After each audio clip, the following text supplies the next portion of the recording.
Joy with EKI. If you're ever feeling stuck, down, or just need a little extra kick of motivation for the week, you're in for a treat. Tune in right now and let's light up your week with joy.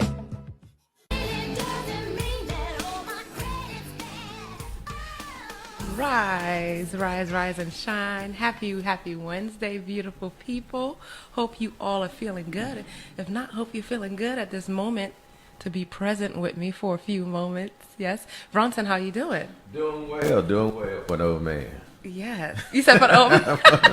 Okay, for the growing, the wise man. Okay. We're going to give a special early birthday shout out to Pastor Nehemiah Smith. Yes, sir. Woo! Yes. Send them some celebrations emoji. Yes. Give him some emojis in the comments. Give him some love. But we're going to continue in that same love. I wanted to take a moment also to shout you out, Bronson, as well, and for y'all to give him his flowers and crowns in the comments for being a gem in the community, for the work that you do. It's important that we appreciate you both online and offline, because you can't take it for granted that you have a Black-owned TV station here in Rocky Mount. So absolutely. Let's give him some claps. I want to see some claps, some crown, all of that. We're going to give flowers today, yes. So join me, y'all, as we delve into the fascinating connection between the ego, grace, and joy. I don't know why I had to say ego like that, but yes, the EGO.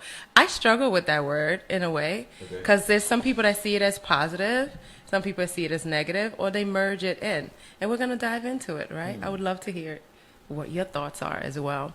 So before we get into that, we're talking ego, grace, and joy. So I want to define ego, and we're going to define joy. I went to Facebook and asked my beautiful family and friends, and you guys gave me some great definitions. So I put it all in one. This is what I got.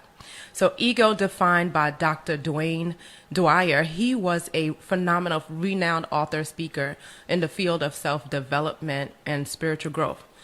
And he defines ego as edging God out, right? EGO. And it's typically perceived negatively, linked to a guarded energy and a lack of authenticity. So it's that external energy.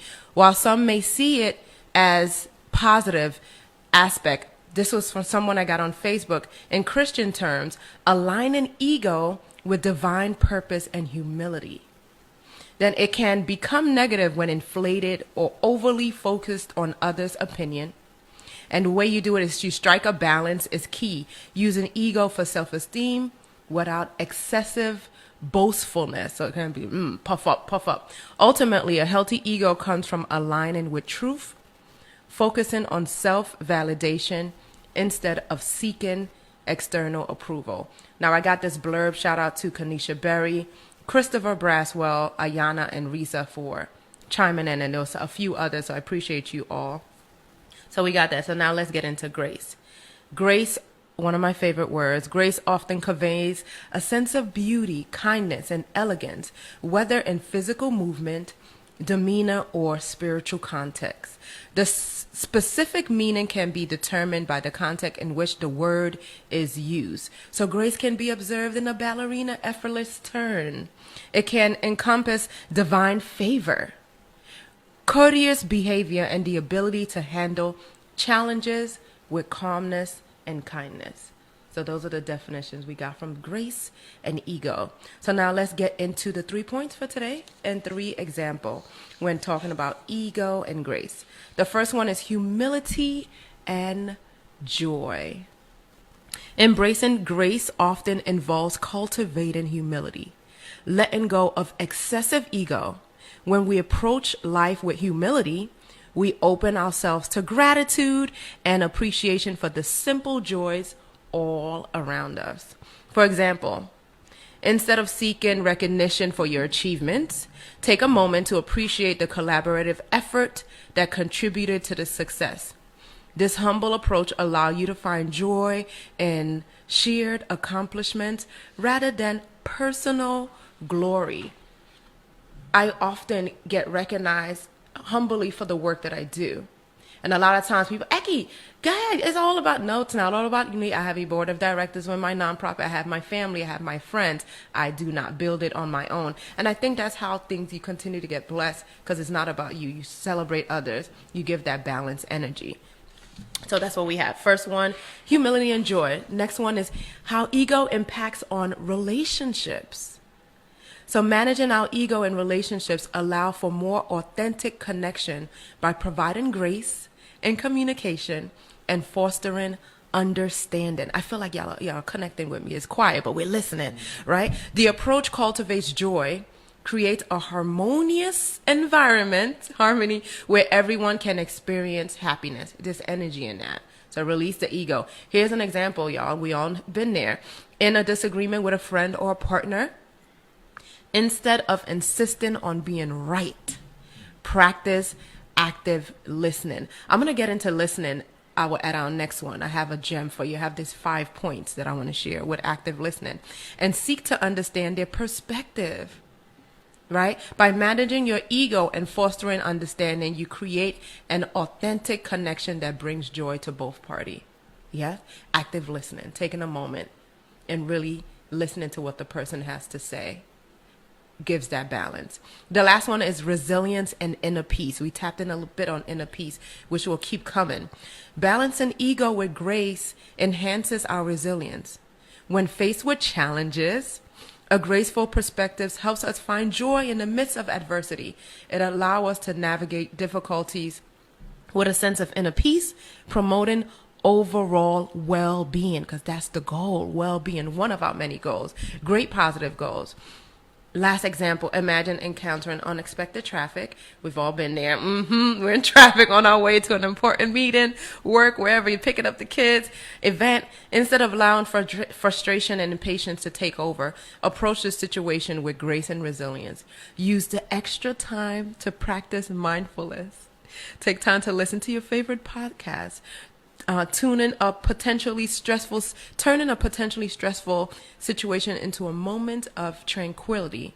This ability to adapt fosters inner peace and allows you to find joy in unexpected moments. I've learned to embrace traffic. Shout out to my mom. Yeah. Well, when I'm on a long line, try this, y'all. I know. That's that moment for you to just be still. I talk to people on the line. I'll have a conversation. I take a moment to just sit, and I make connections that way. Sometimes those are people that come and join my dance classes and different things. So you're in traffic, I just take that moment to be still, because I'm always on a go. So try that, y'all, and I want to hear how it goes. So I'm gonna sum it up with everything, and want y'all to think about this. Discover the joy in releasing ego. Say that with me, y'all. We're going to discover the joy in releasing ego, embracing grace.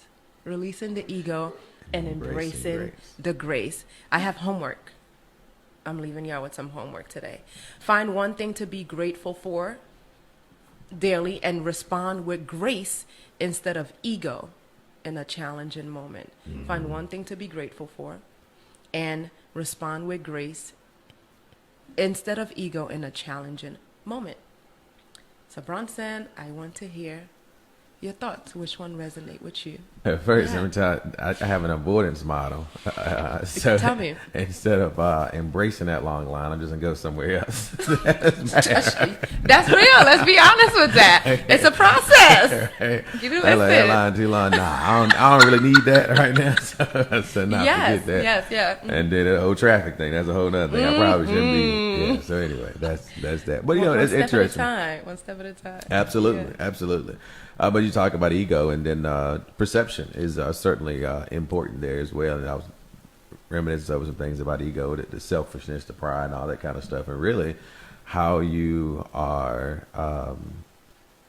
categorizing people, right? Because in order to have that ego, you're boasting and feeling that you're. But then I kind of originally had to struggle about the difference between ego and boldness, right? Because I can have an ego, but does it really mean I'm just a bold person type situation, willing to face it? But actually, as I hear you talk, really are two different independent things. Yes, it because can be. it's the nature behind that feeling and emotion and that action. So, but at the end of the day, you do want to have that healthy life. So, ties all back into the Overall. whole thing. Absolutely. Yes, So yeah.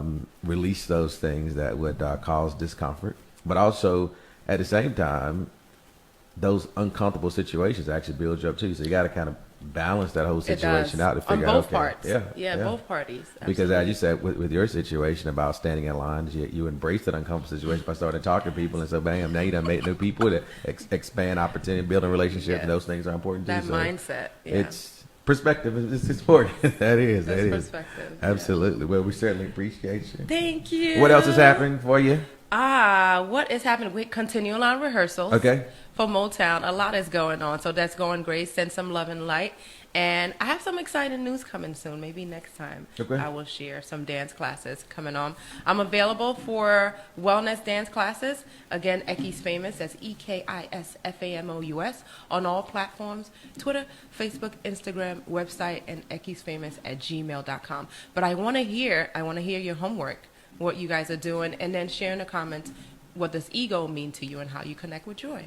Absolutely. Thank you so much. I appreciate you as well. I appreciate you as well. Stay warm as possible. How Oh, about yes. that? It's nice and warm in here. I appreciate that. Thank you. Hey, take care. Be right back.